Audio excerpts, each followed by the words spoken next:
So I think we've covered quite a lot of things on the business side. B2B, let's call it B2B, Yeah. B2C. But I would probably try to move a bit and to shift a bit towards creatives, which of course they don't have massive budgets, £5,000 a month to promote themselves.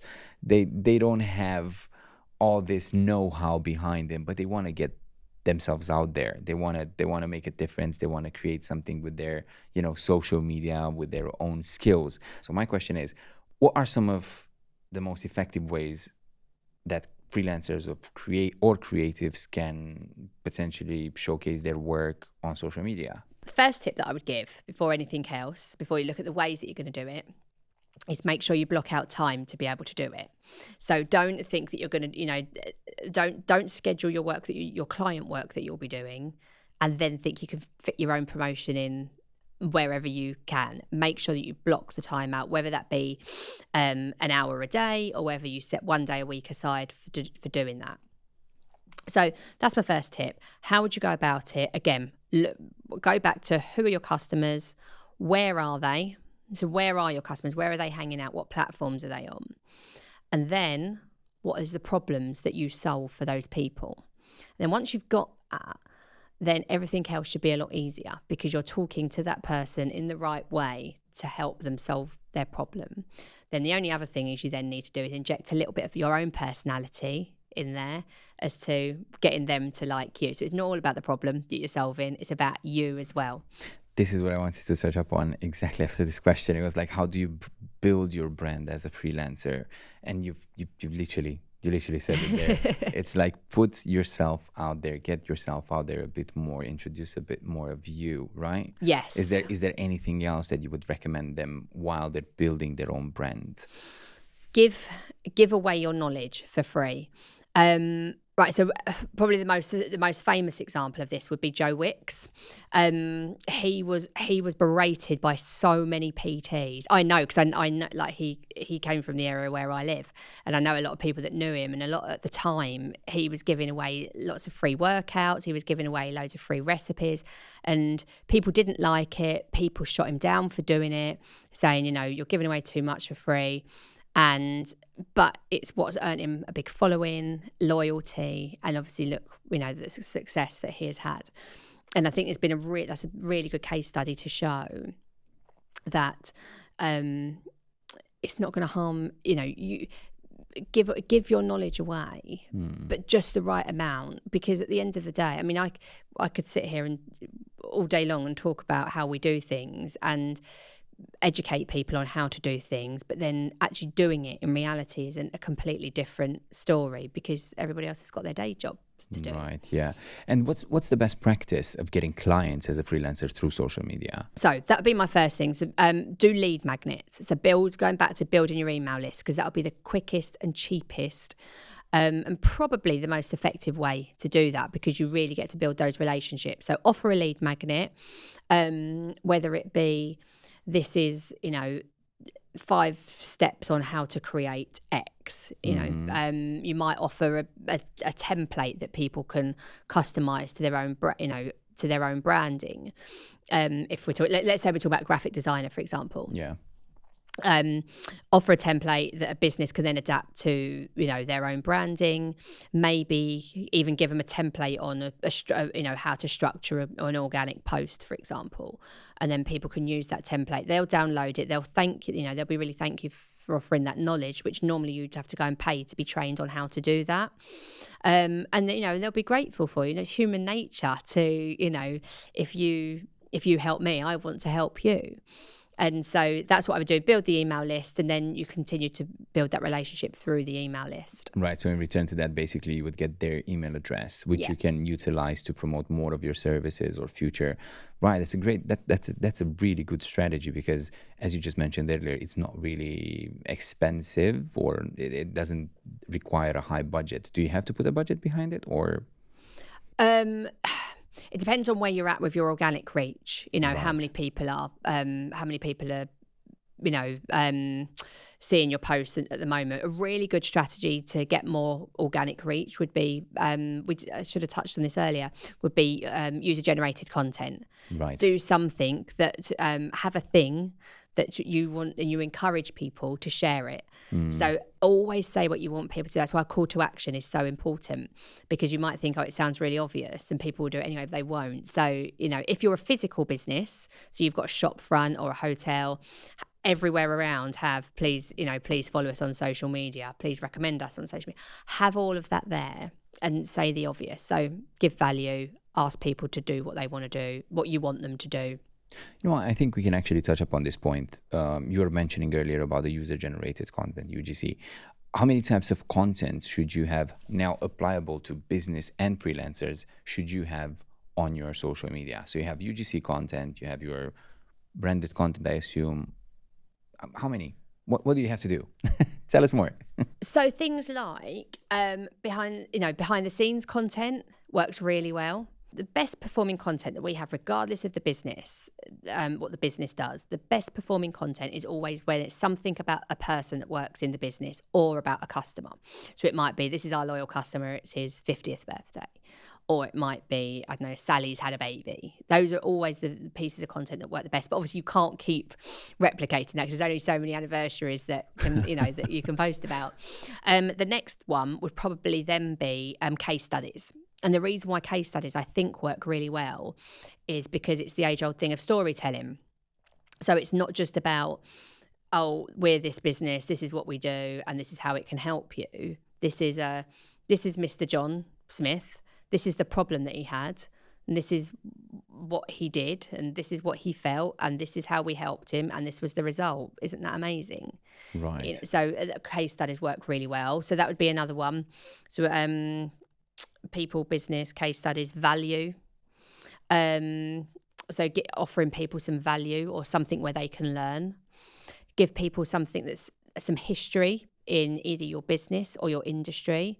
Give them some industry news. Those work really well.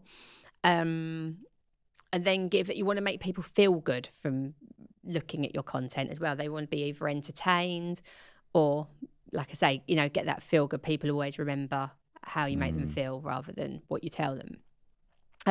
And then also, don't forget, you do still need to sell.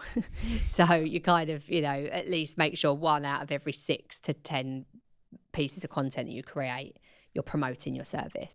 What are some tips for creating engaging and visually appealing content for social media as a creative freelancer? Swipe on Instagram, swipe files are really good to have because they're engaging for a couple of reasons. One, you get the buy-in from the person that's physically swiping, so that's good because they'll spend more time on your content. From an algorithm point of view, that because you're spending more time, you're more likely to engage. Again, it's another tick in the box for the algorithm. For LinkedIn at the moment, something that's working really well. So can be for creatives because they might be selling to businesses. Carousel posts work really well on LinkedIn. So they look like carousels on Instagram, where you have a graphic and you swipe through it. But when you upload it onto LinkedIn, they're called you adding it as a document. So it's not something that's as clear to do on LinkedIn as it is on Instagram. But they work really well. They get lots of engagement, and LinkedIn, the algorithm on LinkedIn is loving them at the moment. So if you go onto LinkedIn, you're probably going to be seeing loads of them, especially now we've talked about it. But formatting your content, make it short and snappy paragraphs, use emojis, pick out, so going back to talking about your personal brand and who you are, pick out like your key, the same way that you would do with your name and your headline or your bio. You'd give that some thought. Give some thought to the kind of emojis that align with what you stand for as well. So use your emojis to break up your text. Make it really easy for someone to read that wants to cut. You've got there'll be people that want to read lots of information. There'll be people that just kind of want to scan read. So you kind of need to make sure that you're creating content that will cover all bases for everybody. Right. And do you need to do or to include hashtags? Do you need to do a bit of hashtag research? Is that needed? Yeah, hashtag research, but it's not what everybody thinks. Don't lump on 30 hashtags like you might have done historically. Yes. So, and you want a nice mixture as well of hashtags. You want some that are quite niche because you won't get many views on those, but the ones that you do will probably be very relevant to you. But then you also want some that have got the volume as well. So kind of, a bit of a balance. So between have one volume, one really niche, and then one that's probably a little bit more in the middle. So three on Instagram, 3 to 5, on LinkedIn, 3, TikTok. Again, it depends on have a look at what's trending. I would say more so on TikTok. Right. Is there a platform that you would recommend to people, or how can they find out this hashtag research? How can they do it? Is there like platforms that help you, or you just go on Google and best thing to do, because there's lots of different pieces. Like I say, as an agency, we invest a lot of money in software, so we've got some really good we got software that gives us really good hashtag research and analytics. Yeah. But if you Google, I think this is more for freelancers, because if they don't have the budget, what can they do to start, right? Google and then see if there is any that fits in with your budget. But some of the free schedulers, such as I think Agora Pulse offers a free element now. Content Cow have just been bought out by Adobe, and their scheduler is really good for exactly for sort of built for freelancers. So much so that it's not built for agencies like us. So that'd be another really good one.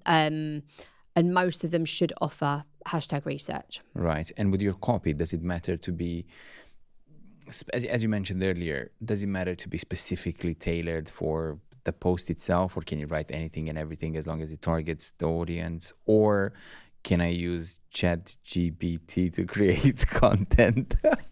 You see what I went with that?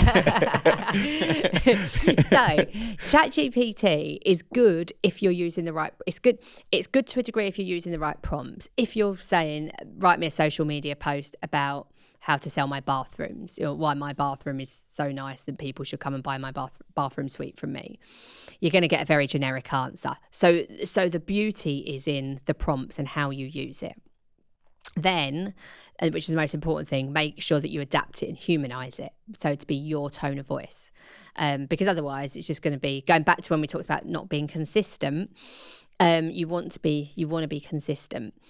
So if you don't adapt it to your tone of voice, it's going to be inconsistent. It's going to look a whole mishmash of different voices and messages. The main tip that I would give here, more than anything else, would be use you, not I or we. Use your rather than our. So it's all about the person reading the content, not about you as a business. So, but definitely use ChatGPT for brainstorming ideas. Brilliant, because I think that's what people, even the people that can't or say they don't write well, once you get them on a subject, then they can normally talk a little bit about what they do. So, but if you're stuck for what to write, use ChatGPT to maybe brainstorm a few ideas for you. If you're still struggling to write, voice note it to yourself. Right. And talk as if you were talking to a friend about what you do, or about that whatever particular subject it is that you're talking about. So as a creative, Katie, I think circling back to freelancers, how can you establish yourself as a leader using, or an expert using, social media in your industry? So be consistent. Again, comes back to consistency, showing up, being on top of the trends of what the industry that you are in, or the industry that you're working. If you niche in an industry for your clients, be on top of that industry as well as your own industry, and post, create content around those things. We've talked a lot today about new updates with different platforms and things like that. We should be posting about these new updates all the time to show that we are ahead of the curve, that we know what's going on in our industry. So make sure that you're showing your industry, where your industry is going.